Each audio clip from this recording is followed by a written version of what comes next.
ಪ್ರೀತಿಯ ಮುತ್ತು ಮಾವನಿಗೆ ಹುಟ್ಟುಹಬ್ಬದ ಶುಭಾಶಯಗಳು.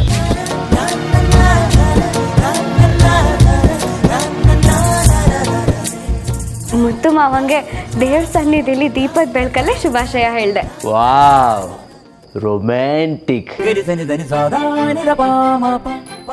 ಅಂದ್ರೆ ನಮ್ಮ ಮುತ್ತು ಹುಟ್ಟಿದ ದಿನ ಅವನ ಮನಸ್ಸಿಗೆ ಹತ್ರ ಆಗಿರೋರ ಜೊತೆ ಇದ್ದ ಅನ್ನು. ಸೂಪರಪ್ಪ.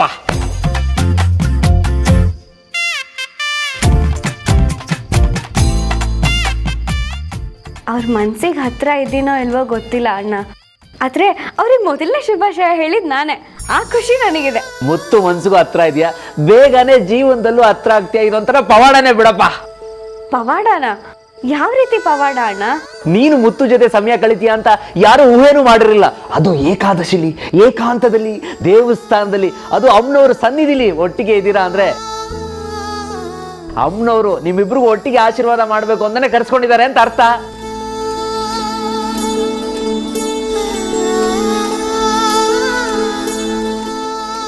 ಹೇ ಬೆಳ್ಳಿ, ಕಣ್ಣೀರು ಯಾಕವ?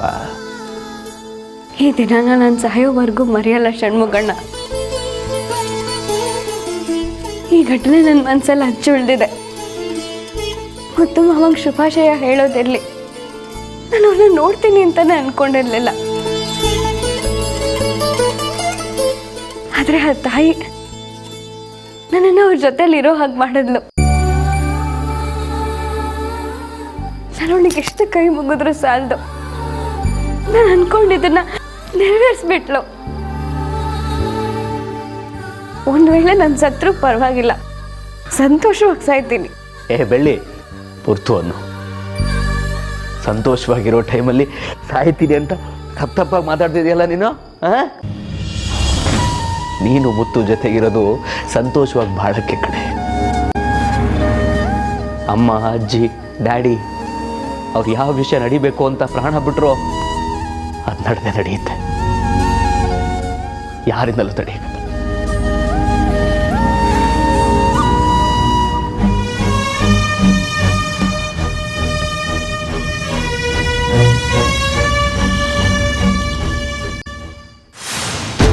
ಮಾಯಾ, ಹೋಗಿ ಮಲ್ಕೊಳ್ಳೋಣ ಬಾರೆ. ನಾನು ಅನ್ಕೊಂಡಿದ್ದು ಏನೂ ನಡೀತಿಲ್ಲ ಅಂತ ಒದ್ದಾಡ್ತಿದ್ರೆ ನಿಮಗೆ ನಿದ್ದೆ ಚಿಂತೆ ಆಗಿದೆಯಾ?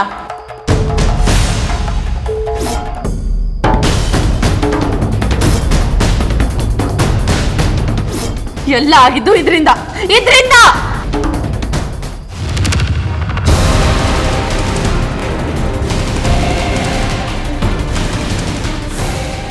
ಇದೆಲ್ಲ ಆಗ್ತಿರೋದು ಆ ಬೆಳ್ಳಿಯಿಂದ. ನಾನು ಪ್ರತಿ ಹೆಜ್ಜೆಗೂ ಅಡ್ಡ ಆಗ್ತಿದ್ದಾಳೆ. ಕೊನೆ ಪಕ್ಷ ಮುತ್ತು ಮಾವಂಗೆ ಫಸ್ಟ್ ವಿಶ್ ಕೂಡ ಮಾಡೋಕ್ಕಾಗ್ಲಿಲ್ಲ. ಇನ್ನೇನ್ ಸಾಧಿಸ್ತೀನಿ ನಾನು? ನಾನು ಅನ್ಕೊಂಡಿದ್ದು ಒಂದೂ ನಡೀತಿಲ್ಲ. ಮೊದಲು ಆ ಬೆಳ್ಳಿ ಉಸಿರು ನಿಲ್ಲಿಸ್ಬೇಕು, ಆಗ್ಲೇ ನಾನು ಈ ಮನೇಲಿ ಆರಾಮಾಗಿರ್ಬೋದು. ತುಂಬಾ ಮೆರೆತಿದ್ದಾಳೆ ಅವಳು, ತುಂಬಾ ಮೆರೆತಿದ್ದಾಳೆ.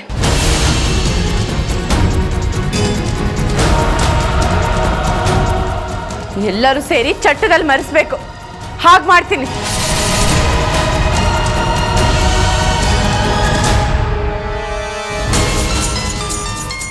ಮಾಯಾ ಯಾಕೆ ಇಷ್ಟೊತ್ತಲ್ಲಿ ಫೋನ್ ಮಾಡ್ತಾ ಇದ್ದಾಳೆ? ಹೇಳಿ ಮಾಯಾ. ನಾನು ಅಶೋಕನ ಹತ್ರ ಮಾತಾಡಬೇಕು. ಬೇಗ ಸ್ವಲ್ಪ ಮನೆ ಆಚೆ ಬಾ. ಈಗ್ಲಾ? ಏನು ಪ್ರಾಬ್ಲಮ್ ಮಾಯಾ? ನೀನ್ ಬಾ, ನಾನು ಹೇಳ್ತೀನಿ.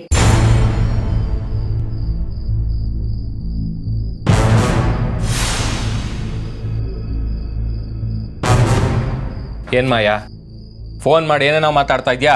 ಯಾಕೆ ತಲೆಗೆಲ್ಲ ಕೆಟ್ಟಿದ್ಯಾ? ಇನ್ ಸ್ವಲ್ಪ ದಿನದಲ್ಲಿ ನಿಜವಾಗ್ಲೂ ಹುಚ್ಚಿಯಾಗಿ ಬೀದಿ ಬೀದಿ ಅಲಿತೀನಿ. ಏನಾಯ್ತು? ಮುತ್ತು ಮಾವಂಗ್ ಸರ್ಪ್ರೈಸ್ ಕೊಡ್ಬೇಕು, ಅವ್ರಿಗೆ ಫಸ್ಟ್ ವಿಶ್ ನಾನೇ ಮಾಡ್ಬೇಕು ಅಂತ ಎಷ್ಟೆಲ್ಲ ಕನ್ಸು ಕಟ್ಕೊಂಡಿದ್ದೆ.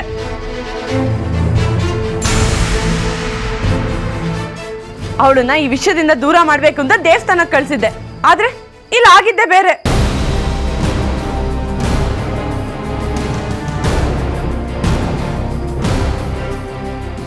ನಾನು ಮುತ್ತು ಮಾವನ್ ಬರ್ಡೇನ ಕೇಕಲ್ಲಿ ಸೆಲಿಬ್ರೇಟ್ ಮಾಡ್ಬೇಕು ಅಂತ ಅನ್ಕೊಂಡ್ರೆ ಆ ಬೆಳ್ಳಿ ತಂಬಿಟ್ಟಲ್ಲಿ ಸೆಲಿಬ್ರೇಟ್ ಮಾಡಿದಾಳೆ.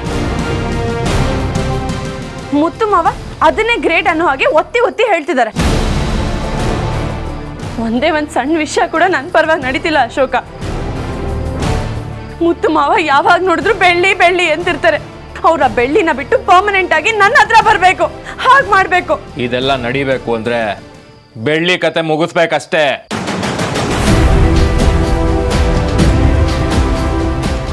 ಅದಷ್ಟು ಸುಲಭ ಅಲ್ಲ. ಬೆಳ್ಳಿಗೆ ಅವಳದೇ ಆಗಿರೋ ಒಂದು ಶಕ್ತಿ ಇದೆ. ಏನು? ಬೆಳ್ಳಿಗೆ ಶಕ್ತಿ ಇದೆಯಾ? ನೀನೇನು ಕನ್ಸು ಕಾಣ್ತಾ ಇದೆಯಾ? ಅವಳು ನೋಡಿದ್ರೆ ಅಡುಗೆ ಮಾಡ್ಕೊಂಡು ಮುಸ್ರೆ ತಿಕ್ಕೊಂಡಿದ್ದಾಳೆ, ಹೋಗಿ ಹೋಗಿ ಅವಳಿಗೆ ಶಕ್ತಿ ಇದೆ ಅಂತೀಯಲ್ಲ.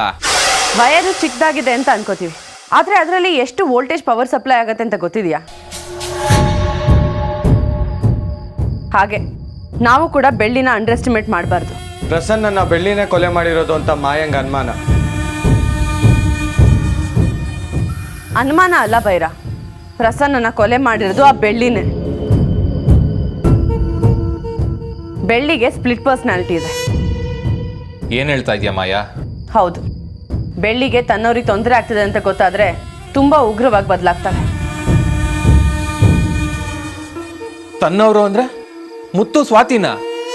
ಹೌದು, ಅವಳ ಶಕ್ತಿ ಎಷ್ಟಿದೆ ಅಂತ ಟೆಸ್ಟ್ ಮಾಡೋದಕ್ಕೆ ನಾವು ಸ್ವಾತಿನ ಕಿಡ್ನಾಪ್ ಮಾಡಿಸಿರೋ ಹಾಗೆ ನಾಟಕ ಮಾಡಿದ್ವಿ. ಅವತ್ತು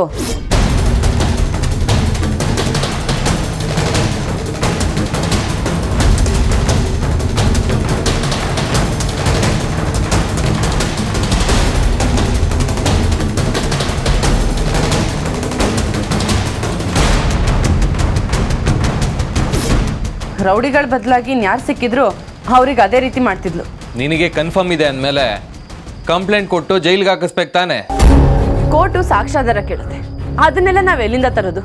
ಅದಕ್ಕೆ ಬೆಳ್ಳಿ ನಡ್ಕೊಳ್ಳೋ ರೀತಿನ ನಾವು ವಿಡಿಯೋ ಮಾಡಿ ಅದನ್ನೇ ಆಧಾರವಾಗಿ ಇಟ್ಕೊಂಡು ಅವಳನ್ನ ಜೈಲಿಗೆ ಕಳ್ಸೋಣ ಅಂತ ಹೇಳ್ತಿರೋದು. ನಾವು ನೇರವಾಗಿ ಹೋರಾಡ್ತೀವಿ ಅಂದರೆ ಅದು ಆಗದೆ ಇರೋ ಮಾತು. ಬೆಳ್ಳಿನ ಹಿಡಿಬೇಕು, ಅವಳೆಲ್ಲೂ ತಪ್ಪಿಸ್ಕೊಳ್ದೇ ಇರೋ ಹಾಗೆ ನಾವು ಬಲೆ ಹೆಣಿಬೇಕು ಅಂದರೆ ನಾವು ಕಾನೂನು ಪ್ರಕಾರನೇ ಹೋಗಬೇಕು. ಇಷ್ಟೆಲ್ಲ ನಡೆದಿದ್ರು ನೀನು ನನಗೊಂದು ವಿಷಯ ಹೇಳಿಲ್ಲ. ನಿನಗಿಷ್ಟ ಬಂದಾಗ ಮಾಡ್ತೀಯ, ಕಷ್ಟ ಆದಾಗ ನಮ್ಮ ಹತ್ರ ಸಹಾಯಕ್ಕೆ ಬರ್ತೀಯ. ನಿನಗಿಷ್ಟ ಬಂದಾಗ ಮಾಡೋ ಹಂಗಿದ್ರೆ ನಮ್ಮ ಹತ್ರ ಸಹಾಯಕ್ಕೆ ಏನಕ್ಕೆ ಬರ್ತೀಯ? ನಿನ್ನ ಕೈಲಿ ಆಗಲ್ಲ ಅಂದಮೇಲೆ ಹೇಳೇನು ಪ್ರಯೋಜನ ಹೇಳು? ನೀನು ನಿಜವಾಗ್ಲೂ ಗಂಡಸೆ ಆಗಿದ್ರೆ ಅವತ್ತೇ ಬೆಳ್ಳಿ ಕತೆನ ಮುಗಿಸ್ತಿದ್ದೆ. ಇಲ್ಲಿವರೆಗೂ ನಾವು ಕಾಯೋ ಪರಿಸ್ಥಿತಿ ಬರ್ತಿರ್ಲಿಲ್ಲ. ನನ್ನ ಬಗ್ಗೆನೇ ಮಾತಾಡ್ತೀಯ? ನನ್ನ ಮೇಲೆ ಕೈ ಮಾಡ್ತೀಯಾ? ಏಯ್ ಬಿಡು ಅಶೋಕ! ಏಯ್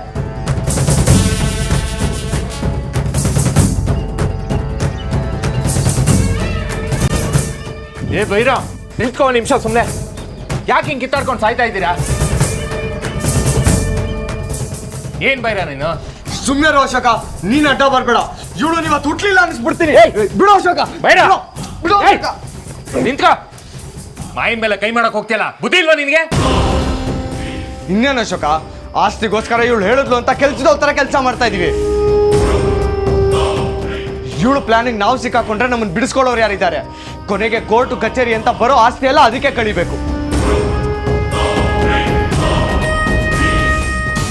ಅದಕ್ಕೆ ಹೇಳ್ತಿರೋದು, ಒಂದ್ ವೇಳೆ ಮುತ್ತು ಮಾವ ಬೆಳ್ಳಿನ ಮದ್ವೆ ಆದ್ರೆ ನೀನ್ ಇಷ್ಟ ದಿನ ಲೆಕ್ಕ ಹಾಕಿದ್ಯಲ್ಲ, ಅದರ 5% ಆಸ್ತಿನೂ ನಿನಗೆ ಸಿಗಲ್ಲ. ಅರ್ಥ ಆಯ್ತಾ? ಇಬ್ರು ಜಗಳದಲ್ಲಿ ಮೂರನೇವನಿಗೆ ಲಾಭ ಅನ್ನೋ ಹಾಗೆ ನಾವು ಕಿತ್ತಾಡ್ಕೊಂಡ್ರೆ ಪಕ್ಕ ಬೆಳ್ಳಿ ಮುತ್ತುಗೆ ಎತ್ತರ ಆಗ್ತಾಳೆ. ಬೈರ, ಮಾಯಾ ಹೇಳೋದನ್ನ ಸರಿಯಾಗಿ ಕೇಳಿಸ್ಕೊ. ಅವಳು ಹೇಳೋದ್ರಲ್ಲಿ ಸತ್ಯ ಇದೆ. ನೀನ್ ಮಾಯನ ಎದುರಾಕೊಂಡ್ರೆ ನಿನಗ್ ಸಿಗಬೇಕಾಗಿರೋ ಆಸ್ತಿನೂ ಸಿಗೋದಿಲ್ಲ, ನೆನಪಲ್ಲಿಟ್ಕೋ. ಮಾಯಾ, ನೀನು ಅಷ್ಟೇ. ಬೈರನ್ನ ಎದುರಾಕೊಂಡು ನೀನು ಮುತ್ತುನ್ ಮದ್ವೆ ಆಗೋದಕ್ಕಾಗೋದಿಲ್ಲ. ಮುತ್ತು ಮಾವ ಏನಾದ್ರೂ ಬೆಳ್ಳಿನ ಮದ್ವೆ ಆದ್ರೆ ನಮಗಿರೋ ಅಧಿಕಾರನೂ ಇರಲ್ಲ, ಎಲ್ರು ಝೀರೋ ಆಗೋಗ್ತೀವಿ. ಆಗ ಬೆಳ್ಳಿನೇ ನಮ್ಮನ್ನ ಮನೆಯಿಂದ ಆಚೆ ತಳ್ತಾರೆ. ಆ ಪರಿಸ್ಥಿತಿ ನಮಗೆ ಬರ್ಬೇಕಾ ಬೇಡವಾ ಅಂತ ನೀನೇ ಯೋಚನೆ ಮಾಡು ಭೈರ. ಈಗ ನಾವು ಅನ್ಕೊಂಡಿರೋದು ನಡಿಬೇಕಷ್ಟೆ. ನಾವು ಸಿಕ್ಕಾಕೋತೀವಿ, ಎಲ್ರಿಗೂ ಗೊತ್ತಾಗತ್ತೆ ಅಂತ ಭಯ ಪಟ್ಕೊಂಡ್ರೆ ಕೊನೆವರೆಗೂ ಹೀಗೆ ಇರ್ಬೇಕಾಗುತ್ತೆ. ನಿನಗೆ ಗೆಲುವು ಬೇಕಾ ಇಲ್ಲ ಆಸ್ತಿ ಬೇಕು ಅಂತ ಹೀಗೆ ಇರ್ತೀಯ? ನೀನೇ ಲೆಕ್ಕ ಹಾಕು.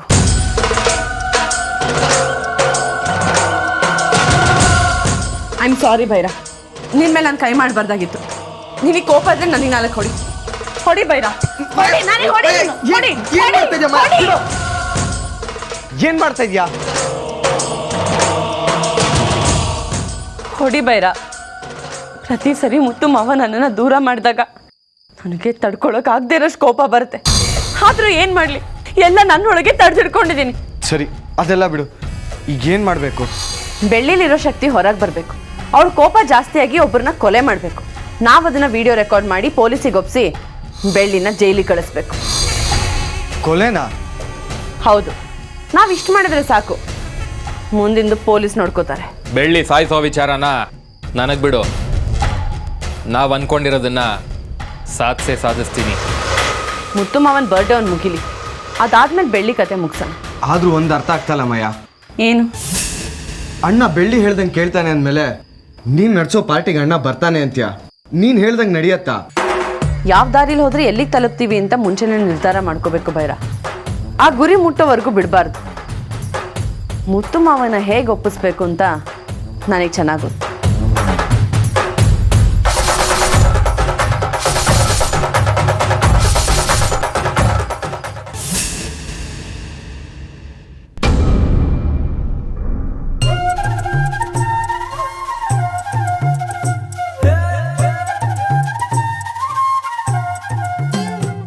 ಮಾವ,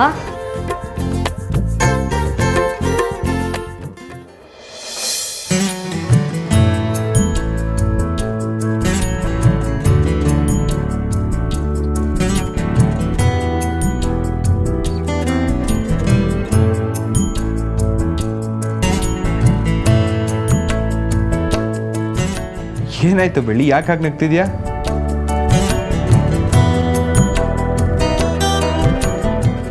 ಯಾರಿದಾರ ಹಿಂದೆ?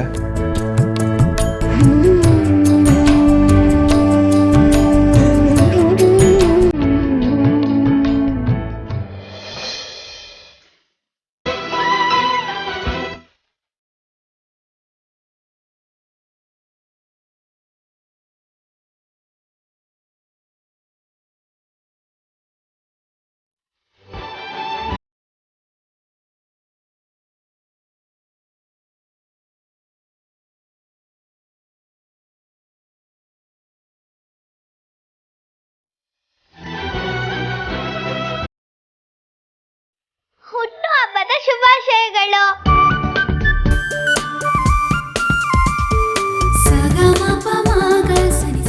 ಥ್ಯಾಂಕ್ ಯು ಸೋ ಮಚ್ ಪುಟ್ಟ. ಹ್ಯಾಪಿ ಬರ್ಡೇ ಅಣ್ಣ.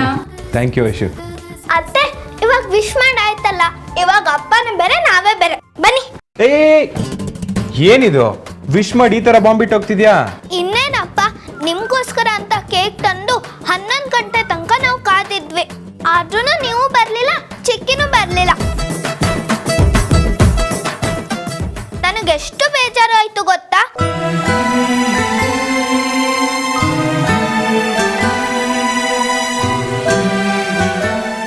ಸಾರಿ ಪುಟ್ಟ, ಅದು ನಾನು ಚಿಕ್ಕಿ ದೇವಸ್ಥಾನಕ್ಕೆ ಹೋಗಿದ್ವಾ, ಅಲ್ಲಿ ಲೇಟ್ ಆಗೋಯ್ತು. ನನ್ ಜೊತೆ ನೀವು ಮಾತಾಡ್ಬೇಡಿ, ನಿಮ್ ಜೊತೆ ನಂತು. ಸಾರಿ ಪುಟ್ಟ. ಸ್ವಾತಿ, ಅಪ್ಪ ಯಾವತ್ತಾದರೂ ನಿನ್ನ ಜೊತೆ ಕೇಕ್ ಕಟ್ ಮಾಡಬಾರ್ದು, ಹುಟ್ಟುಹಬ್ಬ ಆಚರಿಸ್ಬಾರ್ದು ಅನ್ಕೋತಾರ? ಹಾಗೆಲ್ಲ ಅವ್ರ ಮೇಲೆ ಕೋಪ ಮಾಡ್ಕೋಬಾರ್ದು. ಅಪ್ಪನ ಜೊತೆ ಅಷ್ಟೇ ಅಲ್ಲ, ನಿನ್ ಜೊತೆನೂ ಟು. ಸರಿ, ಈಗ ನಿನ್ ಕೋಪ ಕಮ್ಮಿ ಆಗ್ಬೇಕಂದ್ರೆ ಏನ್ ಮಾಡ್ಬೇಕು? ಸರಿ, ಬಸ್ಕಿ ಹೊಡಿಬೇಕು. ಬಸ್ಕಿನ? ಒಬ್ರೇ ಅಲ್ಲ, ನೀವಿಬ್ರು. ಇಬ್ರುನಾ? ಹೋ, ನೀವಿಬ್ರೇ ತಾನೇ ನನಗ್ ಬೇಜಾರ್ ಮಾಡ್ಸಿರೋದು. ಬನ್ನಿ ಅಪ್ಪ.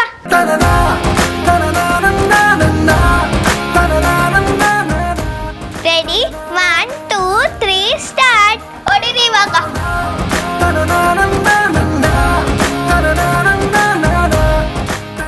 9 8 7 6 5 4 3 2 1.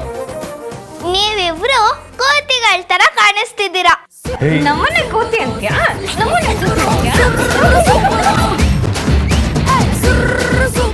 ಅಂತೂ ಸ್ವಾತಿ ನಕ್ಕದ್ಲಪ್ಪ.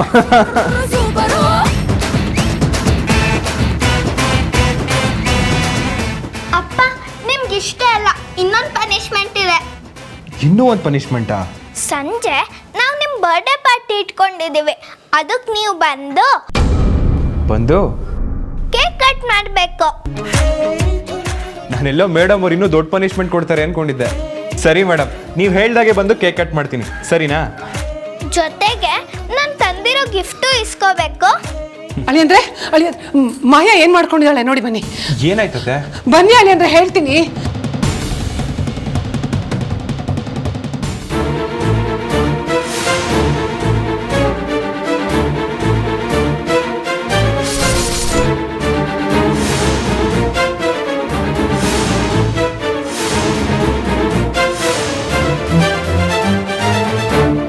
ಅತ್ತೆ ಏನಿದೆಲ್ಲ? ಇವತ್ತು ನೀವು ಹುಟ್ಟಿದ ದಿನ ಅಲ್ವಾ ಅಳಿ ಅಂದ್ರೆ?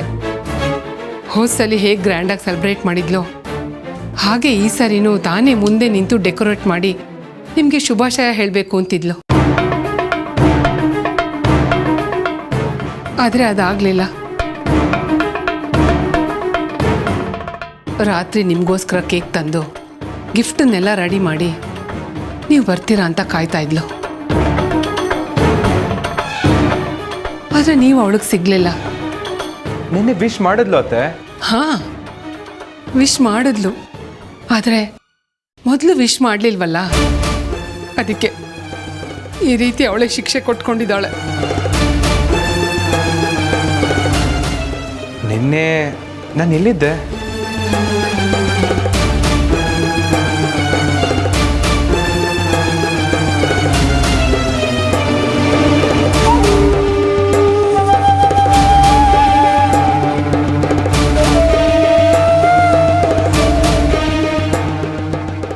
ರಾತ್ರಿ ಬೆಳ್ಳಿ ಜೊತೆ ದೇವಸ್ಥಾನದಲ್ಲಿದ್ದೆ. ಅದು ಕೂಡ ಅವಳಿಗೇನು ಬೇಜಾರಾಗಲಿಲ್ಲ ಅಳಿ ಅಂದರೆ. ಆದರೆ ಮನೇಲಿ ನಿಮಗೋಸ್ಕರ ಕಾಯ್ತಿರ್ಬೇಕಾದ್ರೆ ನೀವು ಇಲ್ಲಿಲ್ಲ ಅಂತ ಗೊತ್ತಾದಾಗ ಅವಳಿಗೆ ಬೇಜಾರಾಗಿದೆ. ಅದಕ್ಕೆ ಹೀಗೆ ಮಾಡ್ಕೊಂಡಿದ್ದಾಳೆ. ಅಷ್ಟಕ್ಕೆ ಈ ರೀತಿ ನಿರ್ಧಾರ ತಗೊಳ್ಳೋದು ಎಷ್ಟು ಮಟ್ಟಿಗೆ ಸರಿ? ಇದನ್ನ ಹುಚ್ಚತನ ಅಂತಾರೆ ಅತ್ತೆ. ನೀವು ನೋಡಿದ್ರೆ ಹುಚ್ಚುತ್ತಾನ ಅಂತೀರ, ಮಾಯನ್ ಕೇಳಿದ್ರೆ ಪ್ರೀತಿ ಅಂತಾಳೆ. ನಾನು ಯಾರ ಮಾತು ನಂಬಲಿ ಅಳಿ ಅಂದರೆ? ಮೊದಲೇ ನೀವು ಮಾಯನ ಮೇಲೆ ಸಿಟ್ಟಲ್ಲಿದ್ದೀರಾ. ಇವತ್ತು ನಿಮ್ಮ ಹುಟ್ಟುಹಬ್ಬ ಆಚರಿಸಿದ್ರೆ ನೀವು ಅಲ್ಲಿಗೆ ಬರ್ತಿರೋ ಇಲ್ವೋ ಅಂತ ತುಂಬ ಭಯದಲ್ಲಿದ್ದಾಳೆ ಅಳಿ ಅಂದರೆ. ಸರಿ ಅತ್ತೆ, ನಾನು ಮಾಯಿನ ಇಷ್ಟದ ಪ್ರಕಾರನೇ ಇರ್ತೀನಿ. ಬರ್ತ್ಡೇ ಸೆಲೆಬ್ರೇಷನ್ಗೂ ಬರ್ತೀನಿ. ಇಡೀ ದಿವಸ ಅವಳ ಜೊತೆನೇ ಇರ್ತೀನಿ.